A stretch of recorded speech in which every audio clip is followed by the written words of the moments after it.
Spoštovane, spoštovani, prisrčen pozdrav tudi iz komentatorskega mesta stadiona ob Kamniški Bistrici, kjer je pred nami druga tekma 6. kroga v prvi ligi Telemach med Domžalami in Koprom.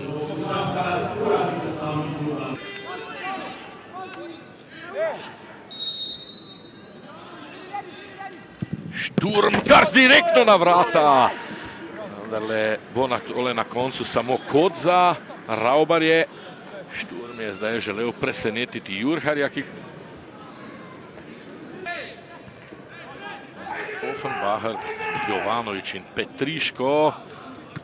Makadži, Offenbacher, Šturmu, napaka Šturma in pravočasno Mulalič iz vrat ter prekršek Suleja.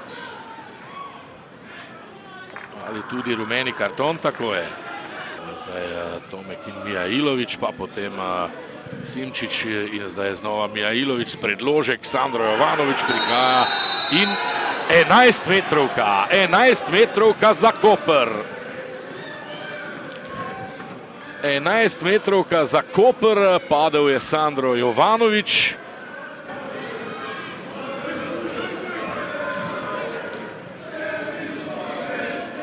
Vodstvo je nekdani domžalski nogometaš Arnel Jakupovič, ki sedaj že kar nekaj časa igra za Maribor. Petriško je dobil znak.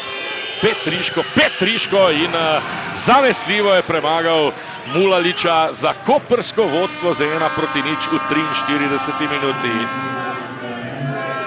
Petar Petriško, Domžale, Koper 0-1.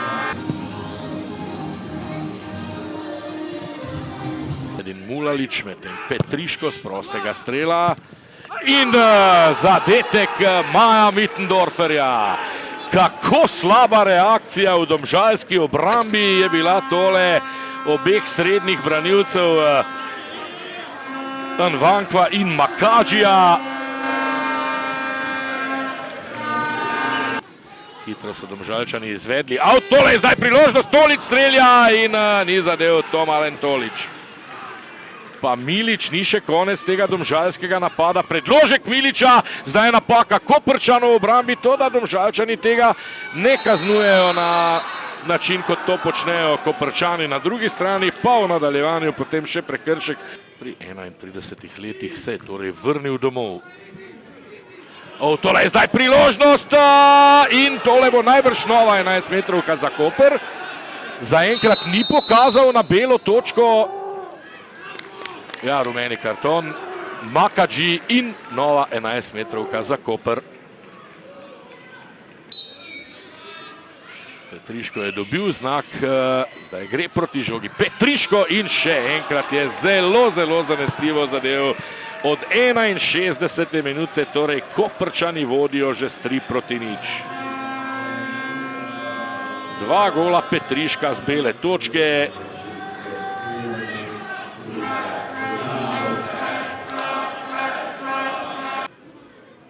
Petriško še enkrat za Lovriča. Lovrič z napako, Haris Vučkič do žoge. Vučkič preigrava, Vučkič in po sredini vrat, tako da ni imel pretiranih težav Metod Jurhar. El Mansuri in brani Ajdin Mulalič. Kot za Koper. Dober poizkus.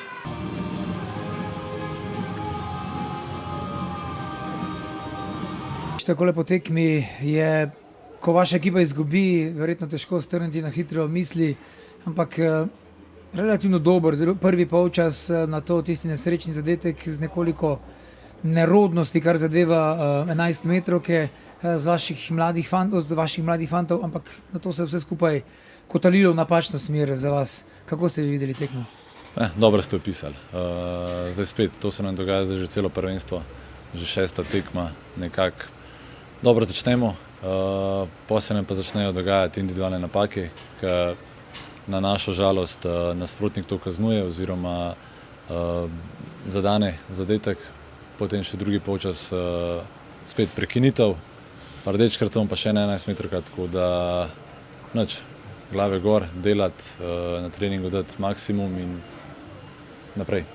Znova ste prejeli 3 zadetke, kar precej golov Domžale dobivajo v začetku te sezone. Vas to pretirano skrbi? Skrbijo me zadetki iz prekinitev. Zdaj, če pogledamo, dobili smo se mi zdi 13 zadetkov, tega jih je 10 iz prekinitev. 11 metrovka, prosti strel kot, tako da to je glavni problem. Zdaj, na treningu se daje maksimalna pozornost temu, ampak zdaj, kaj je tekma, popusti mogoče koncentracija, malo tudi ta neizkušenost in vse skupaj pol pride vzrok tega je zadetek in na koncu poraz. Samo tole še po prijetem 3. zadetku in po menjavah, seveda bilo je težje igrati z igralcem manj. Kako ste bili zadovoljni z odzivom nogometašev po 3. zadetku, ko je bila tekma skoraj da že odločena?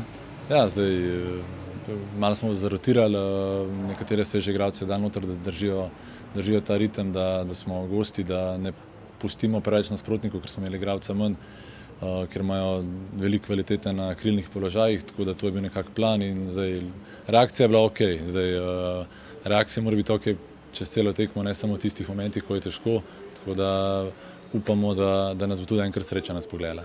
Oliver Bogatinov, druga tekma zapored, 3-0, deluje vse skupaj zelo enostavno, ampak verjetno na igrišču ni bilo tako do tiste izključitve oziroma druge 11 metrov, ko je Koper povedal s 3-0.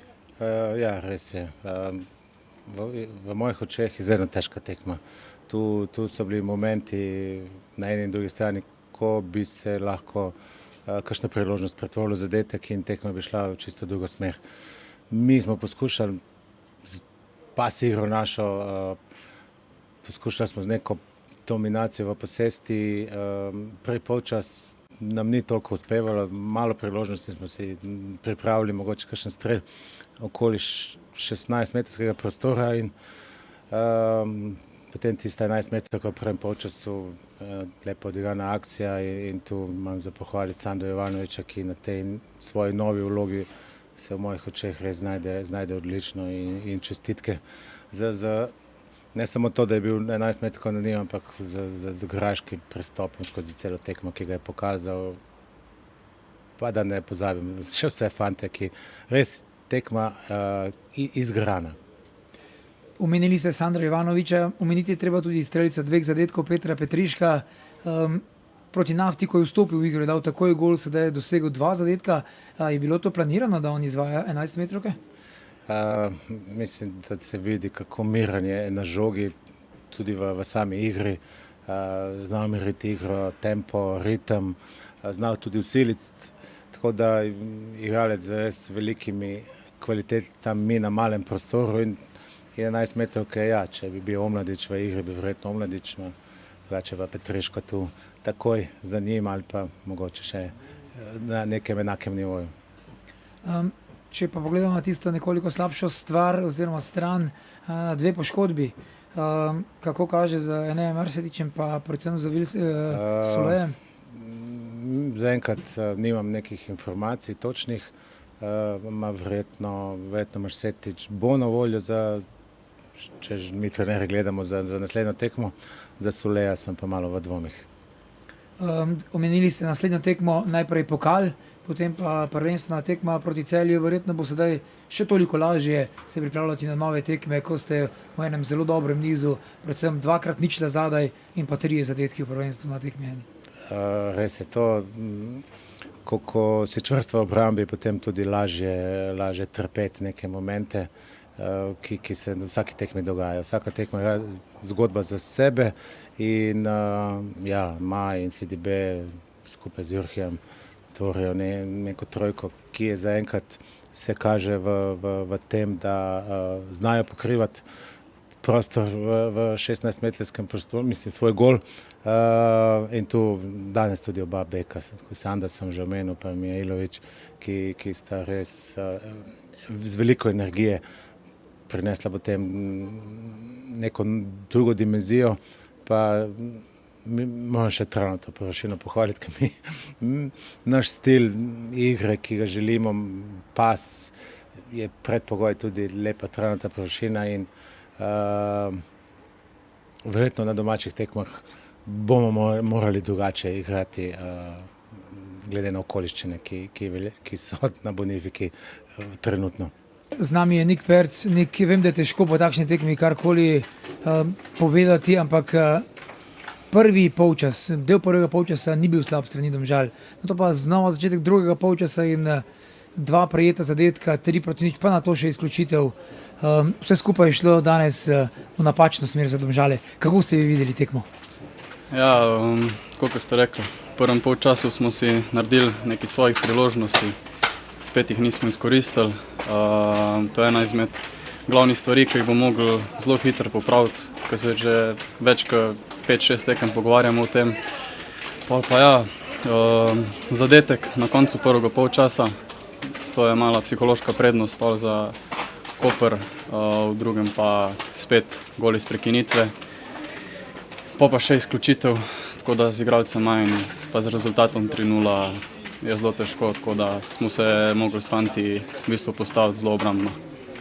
Tako je, Petar Petriško je z nami. Petar, iskrene čestitke, 2 zadetka oziroma, če se štejemo vse skupaj, 4 zadetki v letošnji sezoni. Kako se počutite sedaj po tekmi? Pa dobro, najbitnije da smo pobjedili i da ekipa dobro igra. Ja sam danas zabio 2 gola, to je eto nekakva nagrada. Da, dobro me krenulo u sezoni, 4 utakmice, 4 golova. Eto, ne znam šta da kažem. Dobro se osjećam i nadam se da će tako dalje biti. Danes ste dobili priložnost v prvi postavi, igrali ste celotno tekmo. Je bilo zaradi tega kaj drugače, kaj težje z vaše strani? Možda malo je, s obzirom da nisam igrao ni prvu utakmicu pa sam nešto ulazio. Da, bilo je malo teže, ali kažem, ekipa je tu bila za mene, ja za njih i eto, sve je dobro na kraju završilo. Sedaj se bo verjetno veliko lažje pripravljati na naslednjo tekmo, igrati namreč proti Celju doma. Pa da, ništa, imamo tjedan dana za pripremit se, znamo kakvi su, analizirat ćemo ih još, igramo kod kuće, tako da očekujem jednu dobru utakmicu, čvrstu i nadam se pozitivan rezultat.